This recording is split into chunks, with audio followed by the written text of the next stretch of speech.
کہ سیدنا حسین رضی اللہ تعالی عنہ کو جو کربلا میں شہید کیا گیا، یہ کائنات کا بدترین ظلم تھا۔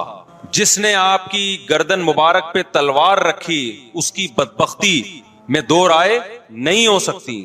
بہت ہی کوئی شقی اور بدبخت جو نواسہ رسول صلی اللہ علیہ وسلم کے قتل کی طرف بڑھا، بہت ہی کوئی بدبخت اور بدنصیب جو کوفہ کے گورنر ابن زیاد کے کہنے پر نواسہ رسول سے لڑنے کے لیے نکلا، جو اس ظلم کو ظلم نہیں مانتا، وہ بھی اپنے آپ کو جہنم میں جانے کے لیے تیار کر رہا ہے۔ پھر کربلا میں ایک بڑا ظلم یہ ہوا کہ صرف سیدنا حسین ابن علی کو شہید نہیں کیا گیا، آپ کے ساتھ جتنے مرد تھے سب کو شہید کر دیا گیا۔ لیکن ہمیں پیغمبر صلی اللہ علیہ وسلم اور صحابہ کی سیرت میں کیا ملتا ہے؟ میں ایک آیت سے آپ کو سمجھاتا ہوں۔ مشرکین مکہ حضرت ابراہیم علیہ الصلاۃ والسلام کے نسب میں ہونے پر اور آپ سے محبت پہ بڑا فخر کیا کرتے تھے کہ ہم ابراہیم کی اولاد میں ہیں، ہم ابراہیم کے دین پہ ہیں۔ اللہ نے کیا فرمایا رسول اللہ صلی اللہ علیہ وسلم سے کہ ان اول الناس بابراہیم للذین اتبعوہ، اے نبی آپ ان سے کہہ دیجئے ابراہیم سے محبت کے خالی پیلی کے دعوے مقبول نہیں ہیں۔ ابراہیم کے زیادہ حقدار وہ ہیں جو ابراہیم علیہ السلام کی اتباع کرتے ہیں، اور یہ پیغمبر اور صحابہ یہ ابراہیم علیہ السلام کے دین کو فالو کرتے ہیں، اور تم ابراہیم کے دین کو فالو نہیں کر رہے، ان سے محبت کے دعوے دار ہو۔ تو خالی محبت کے دعوے داری اللہ کے ہاں مقبول نہیں ہے۔ اللہ کے ہاں وہ محبت کی دعوے مقبول ہیں جس میں آپ محبوب کو فالو کر رہے ہو۔ سیدنا حسین ابن علی رضی اللہ تعالی عنہ جو جنت کے جوانوں کے سردار ہیں، آپ سے محبت کا دعویٰ اس وقت مقبول ہوگا جب آپ سیدنا حسین کی سیرت کو فالو کریں گے۔ رونا پیٹنا ماتم کرنا یہ سیدنا حسین اور اہل بیت کی سیرت نہیں ہے۔ صبر کرنا، ظالم کے سامنے ڈٹ جانا، جان کے خوف سے اپنی پالیسیوں سے پیچھے نہ ہٹنا، یہ سیدنا حسین ابن علی رضی اللہ عنہ کی سیرت ہے جو آج ہمیں کہیں بھی نظر نہیں آتی۔ تو ہم نے بھائی دیکھنا ہے صحابہ کا طرز عمل کیا تھا۔ آپ بتاؤ صحابہ کو سیدنا حسین سے محبت تھی یا نہیں تھی؟ کیا غم کا پہاڑ ٹوٹا ہوگا جب اطلاع ملی ہوگی کہ سیدنا حسین ابن علی اور آپ کے اصحاب اور اہل بیت کو سب کو کربلا میں شہید کر دیا گیا ہے۔ کیا قیامت گزری ہوگی۔ کوفہ سے ایک شخص آیا نا، عبداللہ بن عمر سے پوچھنے لگا جو مارنے پر دم کا مسئلہ، انہوں نے فرمایا تم نے پیغمبر کے نواسے کو قتل کر دیا اور مسئلہ یہ پوچھ رہے ہو کہ جو مارنے پر دم آئے گا کہ نہیں آئے گا۔ ایک طرف تم نے پیغمبر کے نواسے کو قتل کر دیا کربلا میں، اور اب ہم سے آ کے مسئلہ پوچھتے ہو جو مارنا جائز ہے یا نہیں ہے۔ صحابہ کے ہاں یہ غم کم غم نہیں تھا۔ دیکھو حضرت معاویہ رضی اللہ تعالی عنہ کے ہاتھ پہ بھی حضرت حسین نے بیعت نہیں کی، لیکن بغاوت بھی نہیں کی۔ کیوں؟ بغاوت سے فتنے کا اندیشہ تھا۔ حضرت حسن جو حضرت حسین کے بڑے بھائی تھے، انہوں نے سیدنا معاویہ رضی اللہ تعالی عنہ کے ہاتھ پہ بیعت کی اور اس اختلاف کو ہمیشہ کے لیے اپنی کوشش کے مطابق ہمیشہ کے لیے ختم کر دیا۔ ختم ہوا نہیں ہوا ایک الگ بحث ہے، لیکن حضرت حسن کا مقصد کیا تھا کہ مسلمانوں کی دو جماعتوں کو میں آپس میں لڑتا ہوا نہیں دیکھ سکتا۔ لوگوں نے کہا آپ خلافت کے حقدار ہیں، آپ نے فرمایا میں دستبردار ہوتا ہوں سیدنا معاویہ کے حق میں۔ حضرت حسن بیعت ہو گئے حضرت معاویہ سے اور یہ اختلاف کو کیا کر دیا؟ ختم۔ حضرت حسین بیعت نہیں ہوئے، لیکن حضرت حسین نے بغاوت بھی نہیں کی۔ ہر ایک کی اپنی رائے تھی، حضرت حسن کی اپنی رائے تھی۔ ان کا خیال تھا کہ بیعت ہونا مسلمانوں کے لیے زیادہ مفید ہے، ایک پاورفل حکومت ہوگی، ایک طاقتور ریاست ہوگی، ورنہ لڑتے رہیں گے آپس میں۔ حضرت حسین کا موقف یہ تھا کہ میں بغاوت تو نہیں کروں گا لیکن بیعت بھی نہیں ہوں گا، کیونکہ اگر بیعت ہو گیا تو اس سے جو خلفائے راشدین کے دور میں جو خلیفہ کی سلیکشن کا طریقہ تھا وہ طریقہ ختم ہو جائے گا۔ تو میں اگر اس طریقے کو نہیں لا سکتا تو اس کے خلاف کو پروموٹ بھی نہ کروں میں۔ یہ بھی ایک رائے تھی۔ میں سمجھا پا رہا ہوں اپنی بات؟ بھائی رائے کا اختلاف ہوتا ہے نا۔ نبی صلی اللہ علیہ وسلم نے فرمایا اذا اجتہد المجتہد فإن اصاب فلہ اجران وإن اخطأ فلہ اجر واحد۔ جب کوئی مجتہد اللہ کی رضا کو سامنے رکھ کے اجتہاد کرتا ہے، صحیح اور غلط کا فیصلہ کرنے بیٹھتا ہے، رائے یعنی اس کا مقصد اللہ کی رضا ہو، تو اگر وہ درست نتیجے پہ پہنچے تو 2 ثواب، غلط نتیجے پہ پہنچے تو بھی 1 نیکی اس کو ملتی ہے، اس لیے کہ اس کے بس میں جو خیر خواہی کے لیے جو تھا وہ اس نے کر دیا۔ رائے کا اختلاف ہوتا ہے۔ تو حضرت حسن رضی اللہ تعالیٰ عنہ بیعت ہوئے حضرت معاویہ کے ہاتھ پہ، سیدنا حسین نہ بیعت ہوئے اور نہ آپ نے بغاوت کی، خاموشی اختیار کی۔ حضرت معاویہ رضی اللہ تعالی عنہ نے سیدنا حسین کو تلوار کی زور سے بیعت پر مجبور نہیں کیا، بلکہ نواسہ رسول کا خیال کیا اور وصیت بھی کی لوگوں کو۔ لیکن جب حضرت معاویہ کے بعد یزید جانشین ہوا، اس کی سب سے بڑی غلطی یہ تھی کہ اس نے نواسہ رسول صلی اللہ علیہ وسلم اور آپ کے ساتھ جو چند اہل بیت اور چند صحابہ تھے، اس وقت بھی حضرت حسین نیوٹرل تھے، نہ حضرت حسین نے بغاوت کا ارادہ کیا اور نہ بیعت کرنے کا ارادہ کیا۔ یزید ابن معاویہ کو چاہیے تھا کہ سیدنا حسین رضی اللہ عنہ کو اپنے حال پہ چھوڑ دیتا، اپنے والد کی طرح۔ حضرت حسین رضی اللہ تعالیٰ عنہ کو جب کوفہ سے خطوط آئے، یہ میں وضاحت اس لیے کر رہا ہوں کہ حضرت حسین بغاوت کے لیے نہیں نکلے تھے، اس مسلمان حاکم کے خلاف بغاوت کے لیے نہیں نکلے تھے، کیونکہ رسول اللہ صلی اللہ علیہ وسلم کی بہت ساری صحیح حدیث ہے اس بارے میں کہ جو باغی ہے، جو ریاست کے خلاف بغاوت کرتا ہے، اس کو نبی صلی اللہ علیہ وسلم نے اس عمل کو پسند نہیں کیا۔ تو حضرت حسین رضی اللہ تعالیٰ عنہ کو کوفہ سے خطوط آئے کہ یہاں سارے کے سارے لوگ آپ کے ہاتھ پہ بیعت کرنے کے لیے تیار ہیں۔ ظاہر ہے جب کسی علاقے کے لوگ دارالخلافہ ہو اور سب بیعت ہونے کے لیے تیار ہوں تو پھر آپ کا جانا یہ بغاوت کا عمل نہیں کہلاتا۔ حضرت حسین رضی اللہ تعالیٰ عنہ اہل بیت کے ساتھ نکلے، کربلا میں جب پہنچے، مشہور واقعہ آپ 20 دفعہ سن چکے ہیں، وہاں جا کے آپ کو اطلاع ہوئی کہ وہ خبر غلط تھی اور عبید اللہ بن زیاد نے ایک پورا لشکر بھیجا سیدنا حسین رضی اللہ تعالیٰ عنہ کو مجبور کرنے کے لیے کہ میرے ہاتھ پہ آپ زبردستی بیعت ہو جائیں۔ حضرت حسین رضی اللہ تعالیٰ عنہ نے مطالبے رکھے کہ یا تو مجھے واپس جانے دیا جائے، اور اگر بیعت کرنا ہی ہے تو میں دمشق میں امیر کے ہاتھ پہ جا کے بیعت کروں گا۔ بہت معقول مطالبے تھے یہ۔ میرا مقصد ابھی کربلا کا واقعہ بیان کرنا نہیں ہے، اس پہ بہت کچھ کہا جا چکا ہے، خود میرا بھی بیان اس پہ تفصیل سے ہو چکا ہے۔ اس کے بعد بھی سیدنا حسین رضی اللہ تعالیٰ عنہ کو مجبور کرنا کہ عبید اللہ بن زیاد جو بدبخت انسان جو قاتل تھا اہل بیت کا، اسی کے ہاتھ پہ لازمی بیعت ہوں، جبکہ وہ امیر بھی نہیں ہے، وہ گورنر ہے ایک علاقے کا۔ تو نواسہ رسول کا خیال نہ کرنا یہ بدترین ظلم تھا جو اس وقت حکومت سے ہوا ہے۔ حضرت حسین رضی اللہ تعالیٰ عنہ، دیکھو نبی صلی اللہ، آج ہم دیکھتے ہیں کہ جو بڑا آدمی ہوتا ہے نا، اس کی قربانیاں ہوتی ہیں، اس کی بڑی بڑی قربانیاں ہوتی ہیں۔ چھوٹے اپنے بڑوں کی قربانیوں کو کیش کراتے ہیں۔ آپ نے دیکھا ہوگا فلاں نے بڑی قربانیاں دی اور بچے موج کر رہے ہیں، دیکھا نا آپ نے۔ لیکن اللہ تعالیٰ نے رسول اللہ صلی اللہ علیہ وسلم کے نسب کو اس سے محفوظ کیا۔ ہمارے نبی کے 2 بیٹے حسن حسین، آپ کی نسل حضرت فاطمہ سے چلی ہے، دونوں شہید ہوئے ہیں۔ اس میں بہت بڑی حکمت تھی کہ پیغمبر صلی اللہ علیہ وسلم نے سب سے پہلے تربیت اپنے گھر والوں کی ہے۔ آج لوگ باہر فنٹر بنے ہوئے ہوتے ہیں، تبلیغیں کر رہے ہوتے ہیں، اپنے گھر کی ان کو پرواہ نہیں ہوتی۔ نبی صلی اللہ علیہ وسلم نے سب سے پہلے جو تربیت کی ہے، کس کی ہے؟ حضرت حسن اور حسین کی ہے۔ تو جب کربلا میں آپ کو چاروں طرف سے گھیر لیا گیا اور آپ کو مجبور کیا گیا کہ آپ نے ابن زیاد کے ہاتھ پہ بیعت کرنا ہے، تو آپ نے اس ذلت کو گلے لگانے سے انکار کر دیا۔ آپ کو 100% یقین تھا کہ اتنے بڑے لشکر کے سامنے میں ٹھہر نہیں سکتا، اسباب کی دنیا میں فتح کی امید نہیں ہے۔ لیکن حضرت حسین رضی اللہ تعالی عنہ نے لڑنے کا فیصلہ کر کے اور شہادت کو قبول کرنے کا فیصلہ کر کے ابن زیاد اور اس زمانے کے حکمران جو اس قتل پہ راضی تھے، قیامت تک کے لیے ان پہ لعنت کے سلسلے کا دروازہ کھول دیا۔ بعض دفعہ اللہ بھی یہ چاہتے ہیں کہ بدبختوں کو ڈھیل ملے تاکہ ان کا جرم سنستدرجہم من حیث لا یعلمون، قرآن کہتے ہیں نا ہم ان کو ڈھیل دیں گے، ان کو برائی میں ہم آگے بڑھنے دیں گے، ایسے بڑھنے دیں گے کہ ان کو خود بھی پتہ نہیں چلے گا، تاکہ قیامت کے دن ان کا عذاب ان کو کئی گنا بڑھا کر دیا جائے۔ اب میرے بھائی ہمارے لیے کیا سبق ملتا ہے؟ جب یہ واقعہ ہوا عالم اسلام میں کوہرام مچ گیا، لیکن کیا اس واقعے کے بعد اہل بیت کی جو مقدس اور پاکیزہ عورتیں تھیں، کیا انہوں نے نوحہ کیا یا صبر کیا؟ آپ کا ضمیر کیا کہتا ہے؟ انہوں نے نوحے پڑے ہوں گے یا صبر کیا ہوگا؟ بولو بھائی، صبر کیا۔ عبداللہ بن عمر رضی اللہ تعالیٰ عنہ جو کوفہ والوں کو ملامت کیا کرتے تھے کہ تم جو مارنے کے مسئلے ہم سے پوچھتے ہو، تم نے حسین کا قتل کر دیا، تو یہ حضرت ابن عمر نے اسی لیے کہا نا کہ آپ کو اس کا غم ہوا تھا۔ تو ابن عمر کا عمل کیا تھا؟ کیا انہوں نے ماتم کیا؟ کیا انہوں نے چھوروں سے اپنے آپ کو مارا؟ حضرت حسین کا قتل بھی ظالمانہ، اور اس سے پہلے سیدنا عثمان کا قتل بھی ظالمانہ۔ اگر نوحہ یا ماتم جائز ہے تو حضرت عثمان کی شہادت کے دن بھی جائز ہے، حضرت حسین کی شہادت کے دن بھی جائز ہے، اور اگر ناجائز ہے تو جیسے عثمان کی شہادت کے دن ناجائز، حسین کی شہادت کے دن بھی ناجائز ہے۔ سمجھ میں آ رہی ہے بات کہ نہیں آ رہی ہے؟ قرآن کیا کہتا ہے ایسے مواقع کے بارے میں؟ تلک امۃ قد خلت لہا ما کسبت ولکم ما کسبتم.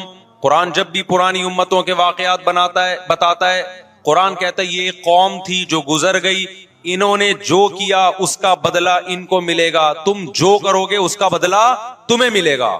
تو ہمیں اللہ نے اس واقعے میں بھی بتا دیا کہ سیدنا حسین کا واقعہ, کربلا کا واقعہ جب سنا کرو تو یہ سوچا کرو یہ قوم تھی جو گزر گئی, جس نے اچھا کیا, حسین ابن علی نے اچھا کیا, ان کو اس اچھائی کا بدلہ ملے گا. اور جو حضرت حسین کے قتل کے حضرت سیدنا حسین کے مبارک خون سے جن کے ہاتھ آلودہ ہوئے, کیونکہ قتل کیا نا انہوں نے, تو لہا ما کسبت, ان کو اس ظلم کا بدلہ بھی ملے گا.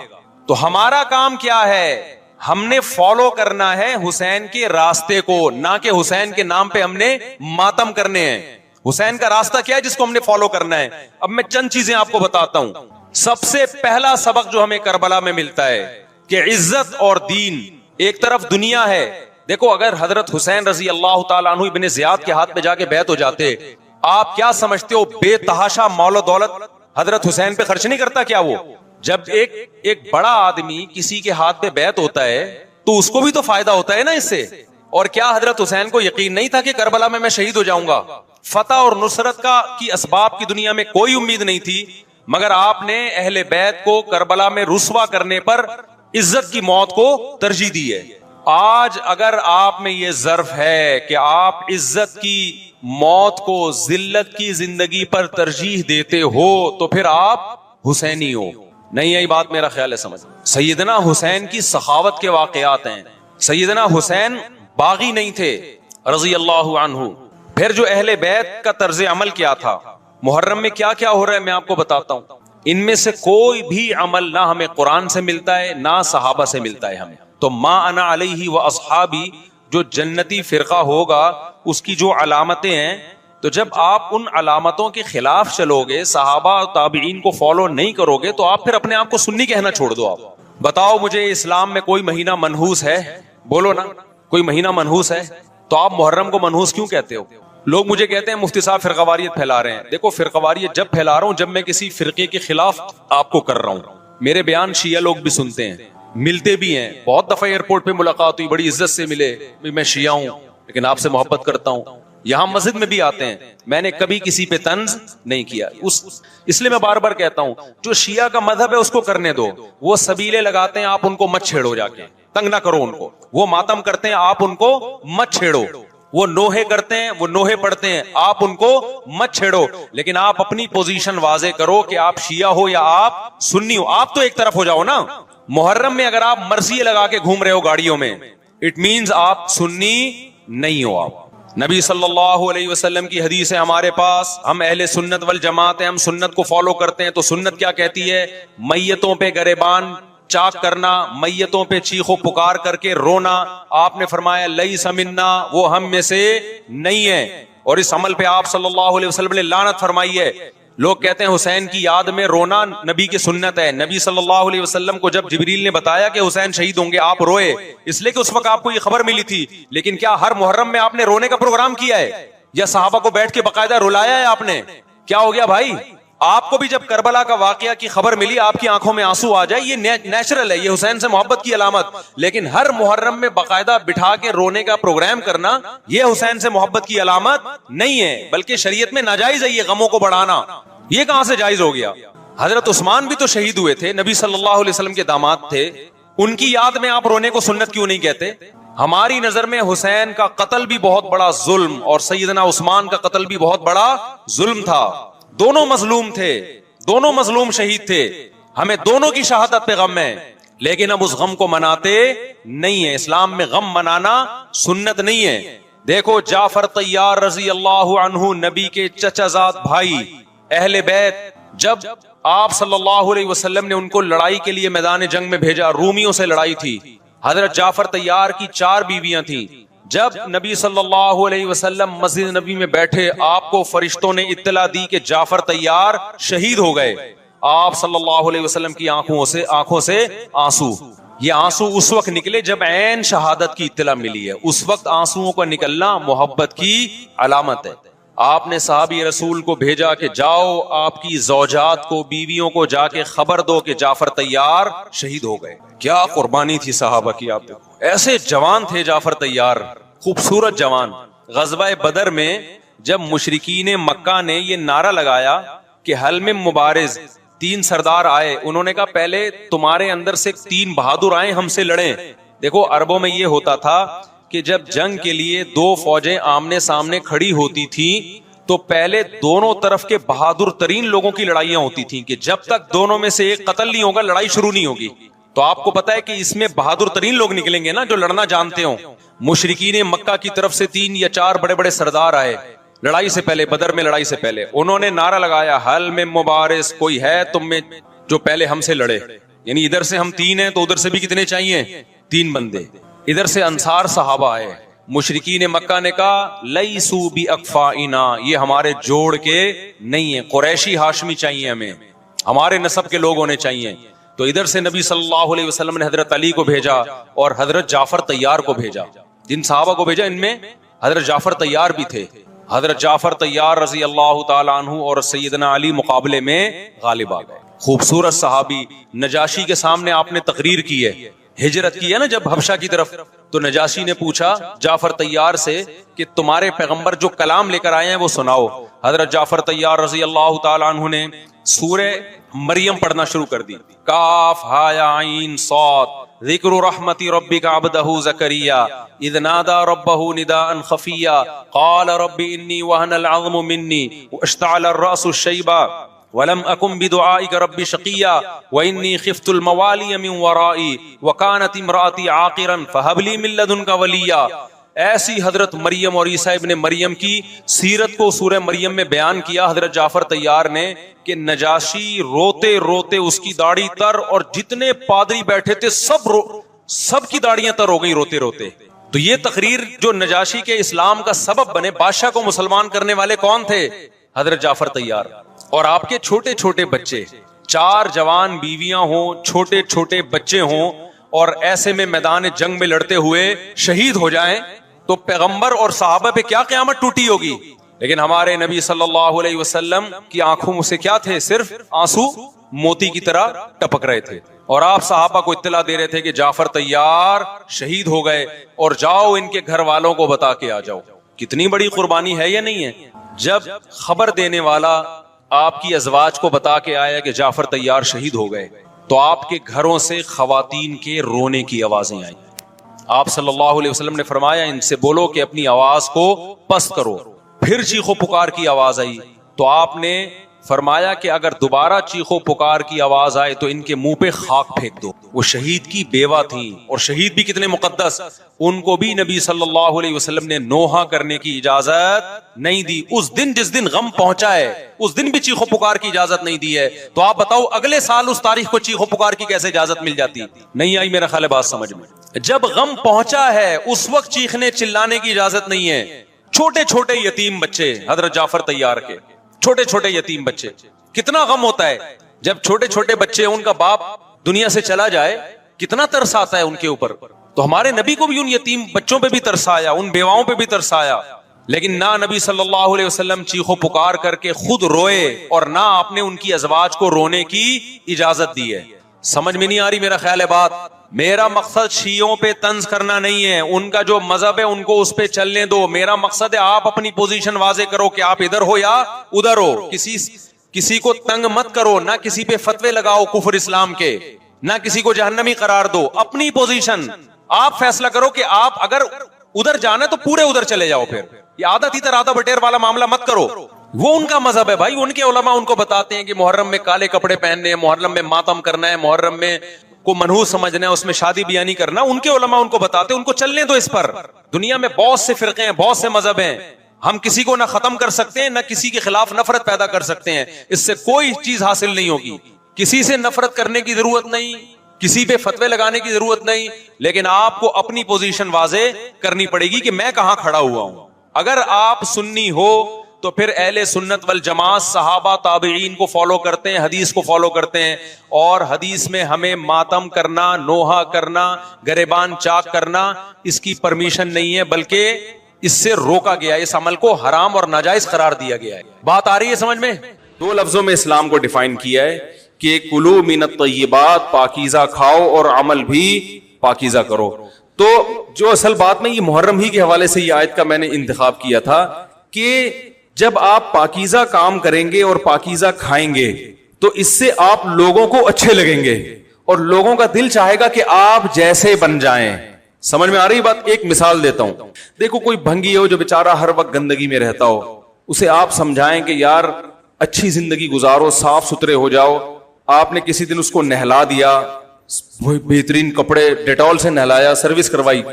ظاہر ہے وہ اتنے دنوں سے ایک کام کر رہا ہے تو وہ سروس کے بغیر دھلے گا نہیں. سروس کروائی آپ نے اس کی, خوب نہلا دھلا کے اس پہ اسپرے چھڑک دیا آپ نے, اور 3 دن تک کنٹینیو یہی کام کیا, تو آپ مجھے بتاؤ اس کو برا فیل ہوگا یا اچھا فیل ہوگا؟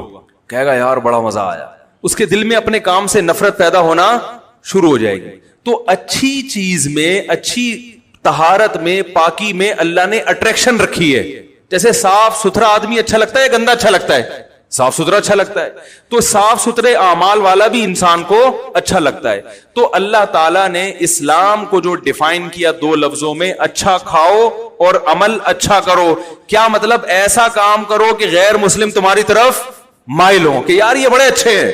تو کوئی ایسی رسم اسلام میں جس کو دیکھ کر وحشت ہوتی ہو, اس کا مطلب ہے وہ اسلام بولو بھائی نہیں ہے.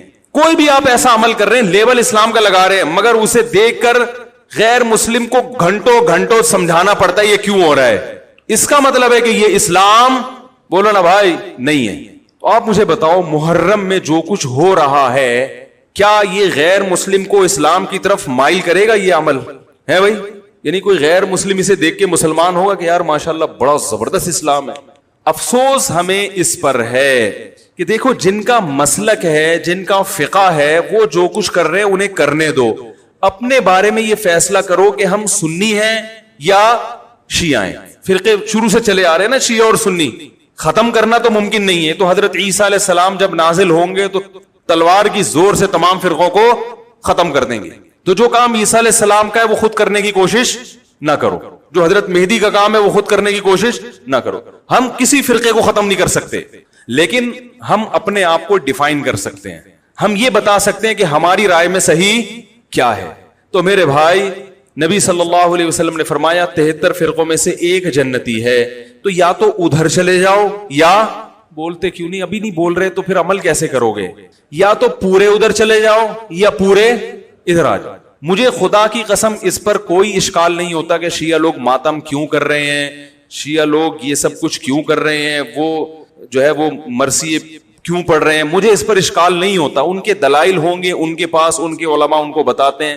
وہ کب کہتے ہیں کہ ہم سنی ہیں, وہ کب کہتے ہیں کہ ہم صحابہ کو حجت سمجھتے ہیں. ایک چیز کا انہوں نے دعویٰ ہی نہیں کیا تو ہم ان پر وہ کیوں تھوپے ان کے سر پہ. لیکن میں آپ کی بات کر رہا ہوں, میں ان لوگوں کی بات کر رہا ہوں جو اپنے آپ کو سنی کہتے ہیں. تو بھائی پھر سنی ہو تو جو اہل سنت والجماعت کے جو 4 مکاتب فکر ہیں, حنفی, مالکی, شافعی, حنبلی, اہل سنت کے ہیں نا, ان کی کتابوں میں کہیں بھی اس طرح کی کوئی چیز بولو بھائی نہیں ہے. ماتم کرنا اہل سنت کے ہاں جائز نہیں ہے. نبی صلی اللہ علیہ وسلم نے میت پر چیخو پکار کرنے کو حرام قرار دیا ہے. نوحہ کو جو میت پہ رونا پیٹنا ہوتا ہے, گریبان چاک کرنا, اس عمل پر آپ صلی اللہ علیہ وسلم نے لعنت فرمائی ہے. صحیح بخاری صحیح مسلم کی حدیثیں ہیں. حضرت جعفر طیار رضی اللہ تعالی عنہ نبی کے سگے چچا زاد بھائی میدان جنگ میں شہید ہوئے. 4 بیویاں بیوہ ہوئی ہیں, چھوٹے چھوٹے بچے یتیم ہو گئے. آپ نے ان کی بیویوں کو زور سے رونے کی اجازت نہیں دی. اتنا غضبناک ہوئے جب وہ باز نہیں آئے, آپ نے فرمایا ان کے منہ پہ خاک پھینک دو. حالانکہ بیوہ ہوئی ہیں, قابل ترس ہیں, لیکن چیخ کے رونے کی اجازت, حالانکہ وہ تو اہل بیت میں سے تھے. حضرت جعفر طیار ظلمن شہید ہوئے تھے. ہماری نظر میں حضرت حسین رضی اللہ تعالی عنہ کا قتل کربلا میں یہ تاریخ کا بدترین ظلم, اس لیے بدترین ظلم کہ آپ غیر مسلموں کے ہاتھوں شہید نہیں ہوئے, بلکہ ان لوگوں کے ہاتھوں شہید ہوئے جو اپنے آپ کو مسلمان کہتے تھے, اور مسلمانوں کی قیادت اس وقت ان کے ہاتھ میں تھی, حکومت ان کے ہاتھ میں تھی. لیکن اس ظلم پہ اہل سنت والجماعت کے ہاں جو سنی ہیں ان کے چاروں مکاتب فکر کے ہاں نہ رونے پیٹنے کی اجازت، نہ نوحہ کرنے کی اجازت، اور نہ میرے بھائی ماتم کرنے کی اجازت۔ میرے بھائی آپ لوگ اللہ کا واسطہ محرم میں مرثیے نہ لگائیں۔ ہر گاڑی میں کوئی نوحہ چل رہا ہے، کوئی شیعہ ہے تو ٹھیک ہے وہ کرے، سنیوں پہ یہ کام زیب نہیں دیتا، کیونکہ یہ منافقت ہے۔ پتہ ہی نہیں چل رہا آپ ادھر ہو یا آپ ادھر ہو، آپ کا مسلک کہیں نہیں پتا چل رہا، ہمیں ایک مسلک کو فالو کرو۔ ہمارے ہاں محرم منحوس مہینہ نہیں ہے، ہمارے ہاں محترم مہینہ ہے، مبارک مہینہ ہے۔ امہات المومنین میں سے بعض کی اس مہینے میں شادی ہوئی ہے۔ ہم شہادت کو نحوست نہیں سمجھتے، 10 محرم پہلے سے مبارک تھا، حضرت حسین کی شہادت کی وجہ سے اور مبارک بن گیا، منحوس نہیں بنا۔ شہادت مبارک عمل ہے، منحوس نہیں ہے۔ ہم اس مہینے میں کالے کپڑے نہیں پہنیں گے، ہم اس مہینے میں خوشیاں منانے کو جائز سمجھتے ہیں۔ لوگ کہتے ہیں ان کو حسین سے محبت نہیں ہے، محبت کا جو طریقہ حسین نے بتایا اس طریقے پہ عمل کرنا حسین سے محبت ہے۔ جو طریقہ حسین سے ثابت نہیں ہے اس طریقے پہ محرم کو منانا یہ محبت کا طریقہ ہماری رائے میں نہیں ہے۔ سمجھ میں آ رہی ہے بات کہ نہیں آ رہی ہے؟ اور ایک میں وضاحت کر کے بیان کو ختم کروں، بھائی یہ کوشش کریں گے نا اس کی، محرم نہ منحوس مہینہ ہے، نہ اس میں بلائیں نازل ہوتی ہیں، اس میں خوشیاں منانا بھی جائز ہے، اس میں نکاح کرنا شادی کرنا بھی درست ہے۔ یہ جو مشہور محرم کی شادی ناکام ہوتی ہے 100% غلط ہے۔ جو شیعہ حضرات ہیں وہ بچیں اس سے۔ ہمارے ہاں یہ بالکل اس کی اجازت ہے، آپ محرم میں نکاح بھی کریں، محرم میں آپ اپنے بچوں کا عقیقہ بھی کریں، آپ اس جو ہے جو بھی خوشیاں ہیں آپ اس کی کریں، تاکہ اسلام کا جو رخ ہے نا، اسلام میں کوئی مہینہ منحوس نہیں ہے، تاکہ غیر مسلموں کے سامنے کم از کم ہماری طرف سے جو اسلام پیش ہو وہ یہ والا ہو، ان کی طرف سے وہ والا ہو، غیر مسلم کے پاس آپشن ہو کہ بھائی دیکھ لو ان میں جو اچھا لگتا ہے وہ والا اسلام آپ فالو کر لو، لیکن آپ بھی ویسے ہی بن گئے تو پھر اسلام کا ایک رخ جائے گا ان کے سامنے۔ سمجھ رہے کہ نہیں سمجھ رہے؟ تو اس لیے یہ گھروں میں مرثیے نہ لگایا کریں۔ میتوں پہ نوحہ کرنا، غم منانا ہماری شریعت میں پسندیدہ، 3 دن تک تعزیت ہے بس، اس کے بعد نہیں۔ اور عورت کے لیے شوہر کے مرنے پر 4 مہینے 10 دن عدت ہے۔